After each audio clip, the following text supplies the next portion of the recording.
It's time for Sustainable Living Made Easy with Glenn Baldwitz, the show that gives you helpful advice on how to live more independently. Now, here's your host, Janet Rose. Well, hello and welcome to the show. We are glad you're here. We've got our Glenn all back. He's been a little under the weather. Yeah, needless to say. Springtime stuff comes around and kicked your butt. Yeah, it kind of kicks your butt for a while, and you just got to stay away from people, and sometimes that's even required. But I'm back a little nasally and got a few allergies and that kind of thing. Well, welcome to spring. Mm-hmm. So with the good comes the bitter. Yeah, that's all right. I'll take it because the garden is all busy and a buzzing. But today we're going to be talking about water.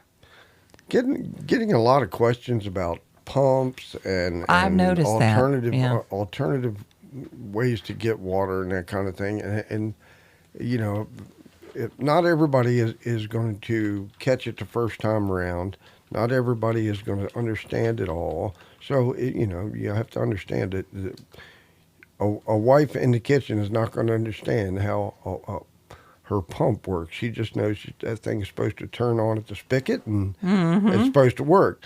Now, I'm probably going to hear a bunch of crap from some housewife who is a plumber, but in the most part. Right.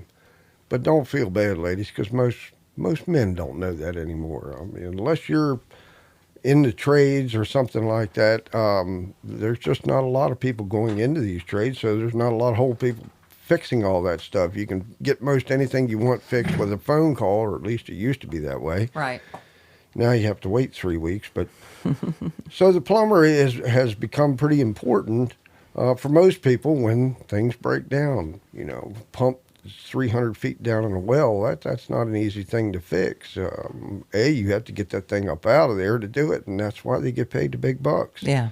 So that's what we're talking about here is if you don't have that well, if you don't have that electricity, how are you going to get that water out of that well? Well, there's a couple things that you're going to need to have, and it's an alternative source, how to pump, how to generate energy to use the existing pump. So there are options. You have to know what they are, and can you get these installed, and may have to call that plumber. And if you're planning on it, I would plan way ahead, because these guys are busy. Mm-hmm. Electricians are busy. Carpenters are busy. Everybody. Anybody that's worth a hoot is just slam packed with work. Right. Because they don't have any help. Mm-hmm. One good plumber and 3 or 4 assistants and handful of laborers, well, that ain't the way it is anymore. Right. He's lucky to have 1 or 2 good right-hand men that he can count on. Sure. So that means he's back out there doing it. I'm the same way. So planning is everything here. So we're going to talk about your existing pump. Now, that runs off of 120, possibly 240. That's the voltage. Your panel has those abilities to give you those 2 voltages. But if you don't have power, if the storm comes through, takes our little grid out for our county, what are you going to do? You're still going to have that water to drink. Right. Still want to flush the commode. You still want to take a shower. So what do? You can backfeed a generator into it, but that has to be done properly so you don't kill the linemen that are out there working. And I do want to tell everybody, if you hook a generator up and you send power back out over AEP's wires and hurt someone, you are liable. Mm-hmm. There's a thing called a transfer switch that doesn't allow that to happen. Now, that transfer switch is not very cheap at all, but it's the only way you can keep your linemen that are out there working for you safe, because it automatically does it. As soon as the power goes down, little switch opens up, starts your generator, starts feeding power to your house, but no power can get back out into the line just because of that disconnect inside this transfer switch. You can look that up yourself, see how they actually work. Don't have 30, 40 minutes to explain just the transfer switch. But you're going to have that alternative energy, which means you also are going to have a fuel source for it. Depending on how long you're down, if you're going to have to conserve that fuel, running it for just critical items. And I see a lot of people that have whole house generators. That seems kind of inefficient to me. If it's an emergency situation, a storm, maybe 1 or 2 days, okay, I get that part. Right. But if we're talking something that's real serious, you're going to have to change that. You're going to have to do it in a conserving way. Right. Where you're only running it for what you need at Bare that moment. necessities, Right. yeah. A water pump, for instance, at full bore, it's pumping, X number of gallons of water. Fill up your 55-gallon drum and then turn it off. Mm-hmm. I don't think you're going to want to use up all your fuel in the first 2 days. Yeah. Just out of convenience. And we need to get out of that word. Doing things for just convenience. That's cost us huge right now. Right.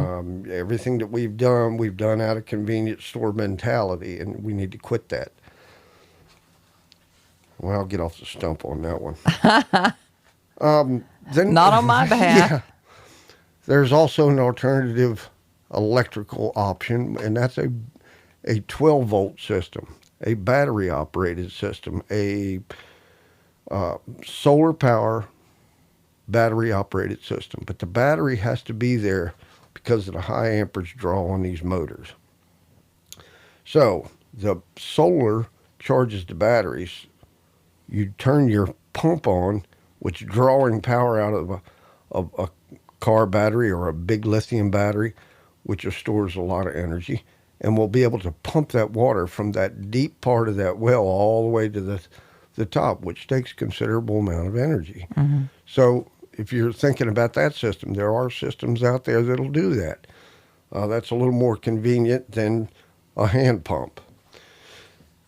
So when you get to the hand pump versions, now you need to know several other things. Most of these other motors are electrically driven and they're rated for a certain horsepower. How deep is your well? It's 100 feet, 200 feet, 300 feet. You need this size motor. Well, in a hand pump, you are the motor. But those things are only built for a certain depth. So when you start looking online for all these different type of hand pumps, and there's a lot out there. Sure. You're looking for the rating, and if your company you're looking at doesn't have different levels, but you need to ask them that question, they'll sell you anything. Right. But is it going to work? Sure. Most people think, well, I've got a 300-foot well. Well, that may be true, but that's not where the water level is. Mm-hmm. Static water level is where the water is actually at in your well. Now, when they drill these wells 300 feet deep, that's for a reserve. Right. That is to hold X number of gallons of water that they've determined everybody's going to use. And the water table is going to replenish it as you use it. So they use that really deep depth as a reserve. But the water level may only be 35 feet down. Wow. That's hard to believe. You go, my well's 300 feet, but yet my water level's 35. Why'd they do that? Mm-hmm. Because water levels drop up and down all summer long. And you don't want to be below your pump Right. when a dry spell hits. And it's happened around here. Blacksburg, Virginia is suffering from it right now. Some of their wells are 400 and 500 feet deep. Wow. With 2-stage pumps, because they've paid millions of dollars for these nice places all around the mountains, and the water table has dropped. Yeah. So when you go researching that, you're going to have to find out where your static water level is, how deep your well is. At a minimum, you'll need to be about 30 to 50 feet into the water with a hand pump well. Now, what is a hand pump well? It's kind of like a siphon and a piston combination. It'll have a piston that goes up and down, which is going to be operated by you, that's connected to a little rod. A rod goes down through an inner and an outer pipe, and that's where the water's coming up and down through. The operating rod is operating the little piston at the bottom. Little 2-foot stroke will bring up, half pint of water. Several in a row bring up a quart of water, and so on until the water starts flowing out the top. There's 2 little check valves in these things. Check valve is nothing more than a door. The door opens up as you pull up. The door closes when you push down. It pressurizes the second door to open back up, and that's how it's done, just a little bit at a time, and that water eventually comes clear to the top. Water pressure in these little valves gets pretty high once you start going 50 to 60 feet above the water line. So the better quality pumps, better quality hand pumps are going to be made out of brass and that kind of thing, because so they don't rust and don't cause a lot of garbage to get inside. They're just better built. Now, some of these pumps, they're going to get expensive on you. Bison is like the gold standard. They've been around for a long time. They're pretty much indestructible and will last 50, 60, 100 years with a little maintenance. You're going to have what's referred as a standpipe that goes from the top of the well down to that pump at the bottom. That's the extra expense. So when you're buying these pumps, you need to figure out what size diameter pipe. Now, any good salesman is going to tell you all this stuff. But if not, you're going to have to find your local plumber and say, look, this is what I have. How much is it going to cost? Blah, blah, blah. And they should be able to give you that end of the price, the installation price. Well, that's going to get expensive too. How much do you think a plumber is charging nowadays for a company rate? Not the guy working. Company rate. I'm afraid to ask. So a company rate, that's not what the guy's getting paid. Right. When the guy sends you an invoice and he says, I'm doing it by the hour and here is our company rate, $100 to $200 an hour. I was going to say at least $100 an hour. Well, if you want a good quality plumber that knows his stuff, knows the codes, same way with your electricians, same way with any of the mechanical trades. That's who you want to get. You may pay a little more up front. You can pay a little less twice. Right. Yeah. That's my thing is. Do you really want to pay twice? Okay. Right. Cheaper is not always cheap. No. So just kind of be prepared for that. But most of these plumbers are very honest people, and they will come in and give you an honest hour's worth of work, 2 hours worth of work, whatever it is. Right. And they'll be honest with you. Hey, this is going to take me 5 hours, and I charge $100 an hour. Is that something that's manageable? Right. That's not unreasonable. Right. Carpentry. A carpenter used to be able to get a good carpenter for $10 an hour. He'd come out and work a couple hours. No, not anymore. I mean, $25 an hour is what you're going to pay for somebody on the side. You know? Right. Hit the company rates for that. It's going to be much higher. So when you're buying these pumps or trying to decide, see if that plumber has put one of these in.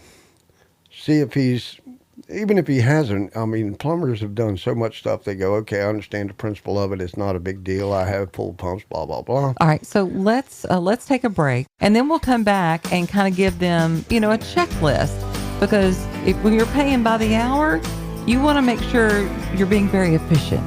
Correct. With that hour. We'll talk about that when we come back. Sustainable Living with Glenn Baublitz.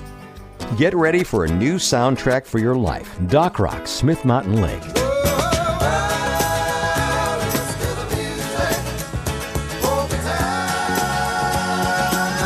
It's music that'll take away your troubles for a while. That's what I'm talking about! Wake up with Janet and Mark on the Morning Jam. They'll keep you informed and encouraged, and we all need more of that. They say jam. You're invited to be a part of the Doc Rock family, your feel-good station. Doc Rock, Smith Mountain Lake.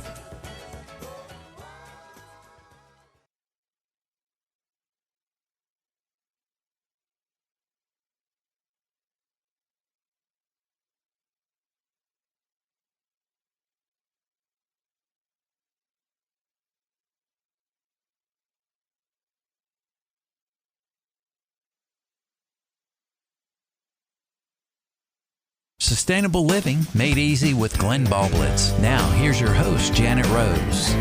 Well, we've been talking well pumps, and we've been talking about how to make sure that when that plumber, after you find that plumber, shows Right. up at your house, how can you fully articulate to him in a pretty quick way exactly what it is that you're wanting him to do? Because not all plumbers will have done this job. Correct.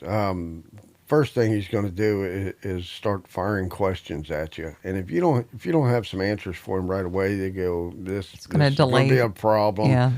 You're either A, he's going to say, "I'm too busy," or B, he's going to charge you more because now he's got to educate you on everything. And himself, maybe, in some cases. Correct. So when you call this guy, you're going to have certain information for him. One of them is your depth of your well.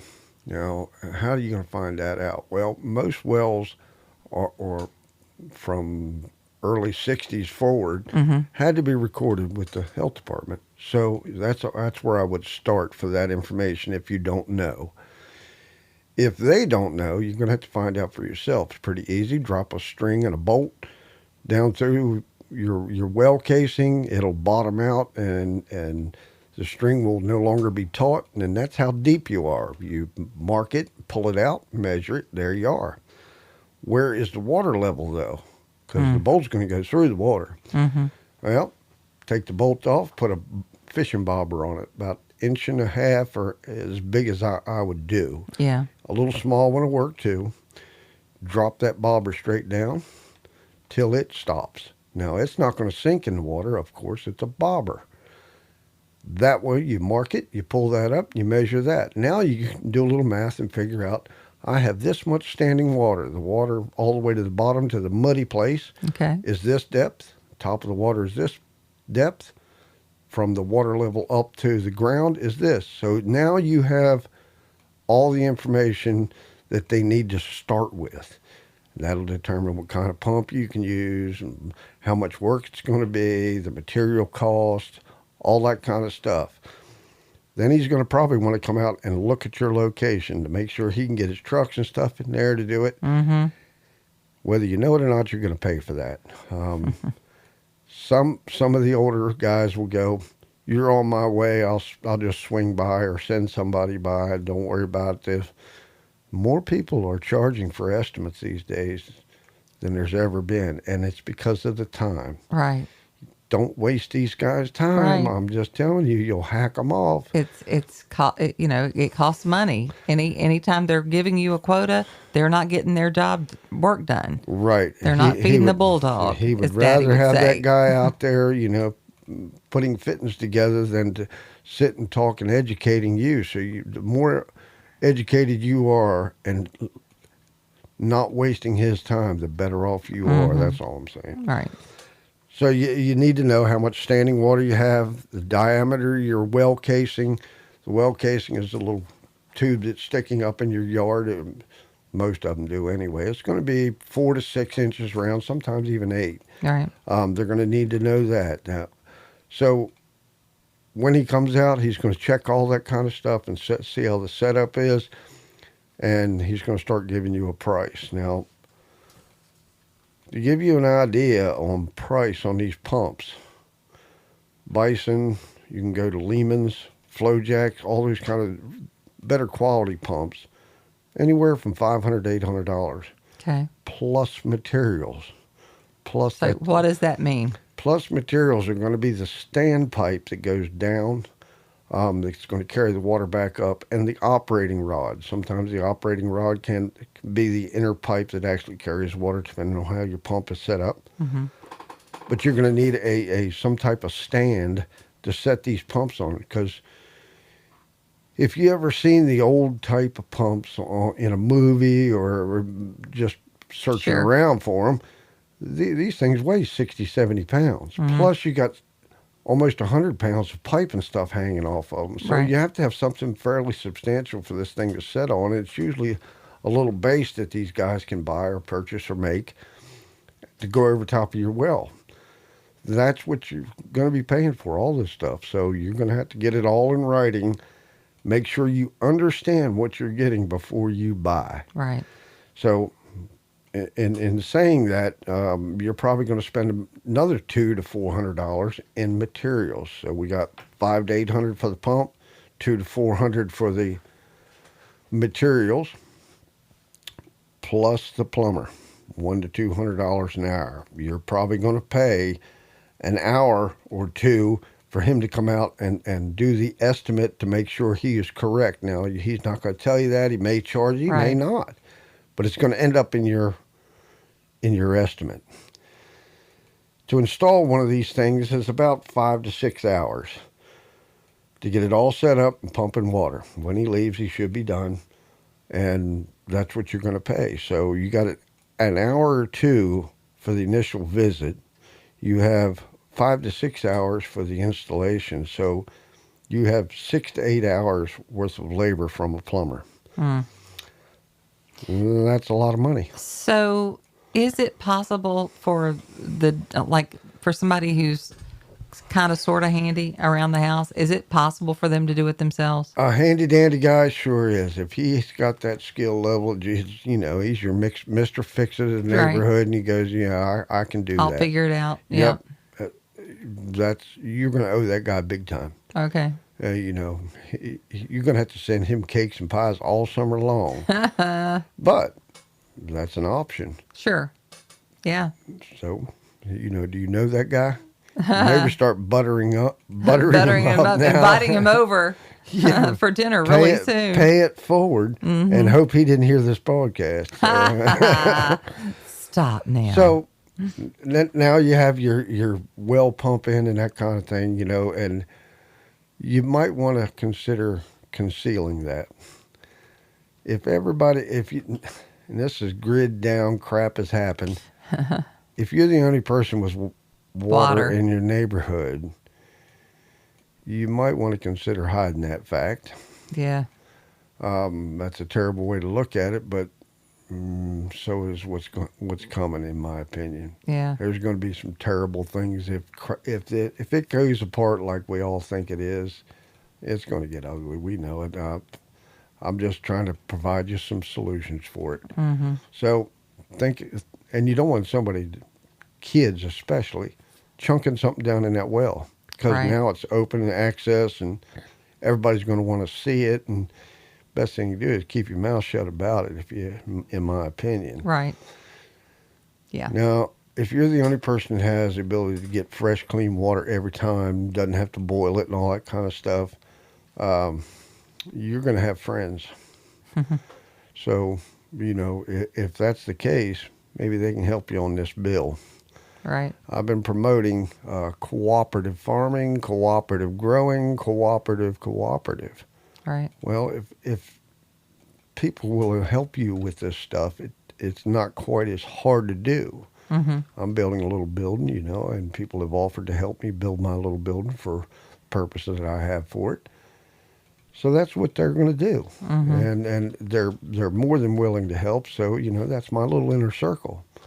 And all I'd have to do is snap my fingers and they'd come running. Right. Well, they've got things to do and I can handle what I'm doing, so I don't use them up. But I'm telling you, you're going to need all these people. Right. Your little inner circle of good, knowledgeable people, your handyman guys, just like you said. Yeah. You can either pay a plumber, a couple $1,000 to put this thing in, or you get your little inner circle handyman guys together and on a Saturday and cook them up a fine meal and get that thing in there. Mm-hmm. See where we're going with this? That's my motto.